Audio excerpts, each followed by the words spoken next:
I've got real good balance, better than most. I've been working here for 20 years. I've never been hit on the head by anything.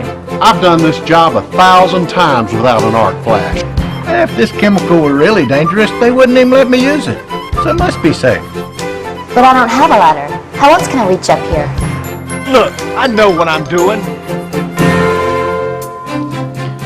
Excuses, excuses. We all have given and heard our share of excuses. The goal of this program is to help us recognize these risky excuses so we can stop, think, and make a better choice. See if any of these sound familiar to you.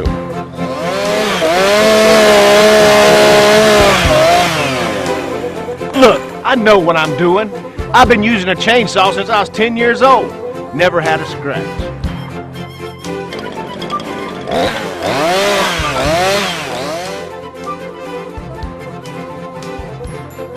But I don't have a ladder. How else can I reach up here?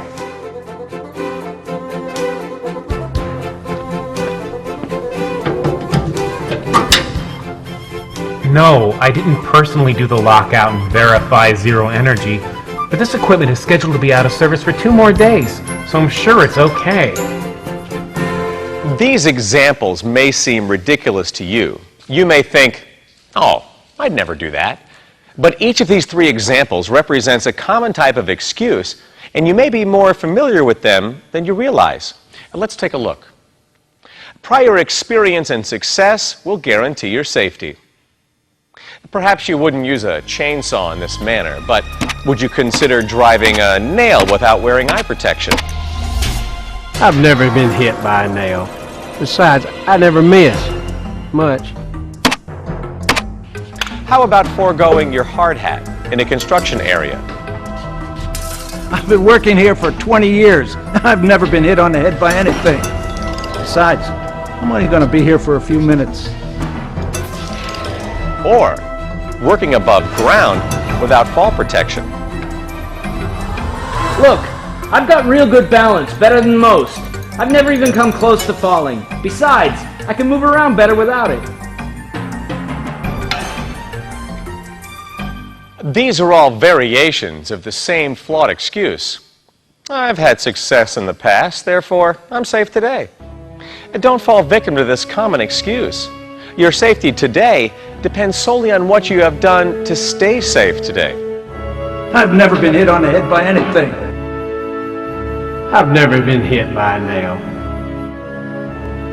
I've never even come close to falling. Our next example is also far too common. Assuming it's safe makes it safe. Perhaps you wouldn't start working inside an electrical cabinet without first verifying it was locked out and de-energized. But would you consider operating equipment without performing a pre-operational inspection?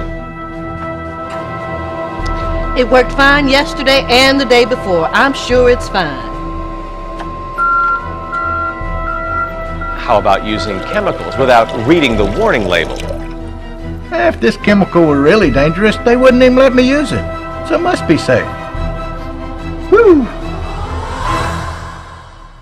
These excuses are all examples of assuming the safety of a situation rather than confirming the safety of a situation.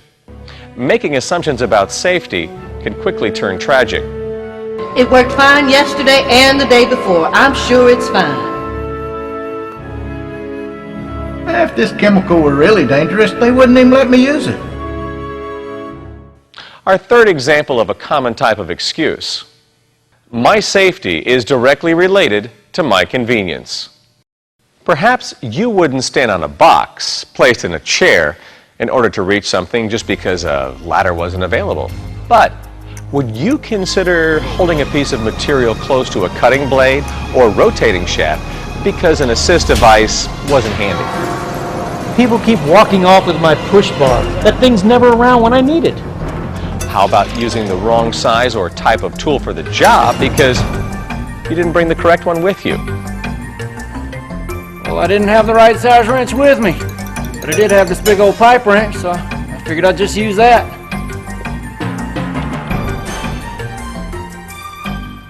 These are all excuses based on the flawed logic that safety is somehow related to convenience. People keep walking off with my push bar. That thing's never around when I need it. Well, I didn't have the right size wrench with me, but I did have this big old pipe wrench, so I figured I'd just use that. Safety is not always convenient. It does take extra effort. It takes effort to make sure you have the assist device. It takes planning to bring the correct tools to the job. Yes, using these types of excuses to justify unsafe behavior is certainly an example of short-sightedness and poor decision-making. But if we claim to actually believe that these types of excuses have merit, what does that say about us?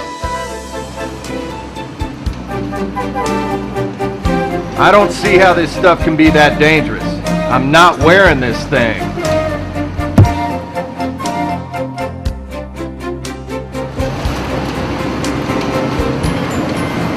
I'm not gonna wear any earplugs. Besides, it's not even that loud in here. I can't believe they expect us to wear this suit. I've done this job 1,000 times without an arc flash, and I'm certain this time will be no different. Let's just get it done.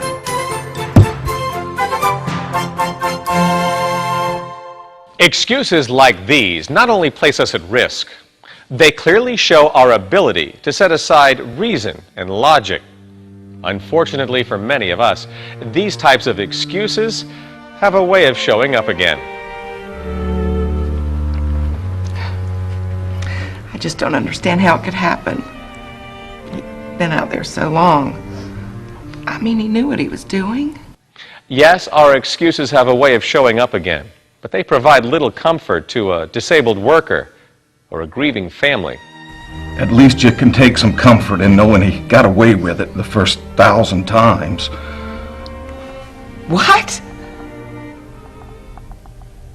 No, after such an incident, our loved ones wouldn't think much of our excuses. In fact, I think we would be far less likely to take risky chances if we had to attempt to explain them to our loved ones first. Imagine how that would go over. Look, honey, I know they spend time and money to train us on safety and procedures, but they don't really actually want us to do all that stuff, so I don't. My mother was right. You are an idiot. If our excuses wouldn't hold up to the scrutiny of family and loved ones, why are we so quick to trust in them? Think about what our excuses are really saying to our loved ones. Look, honey, if I'm willing to risk getting hurt or killed, I'm going to do it. I don't care how that affects you. Besides, if something happens to me, you and the kids can go and live with your mother. Wow, that's pretty harsh.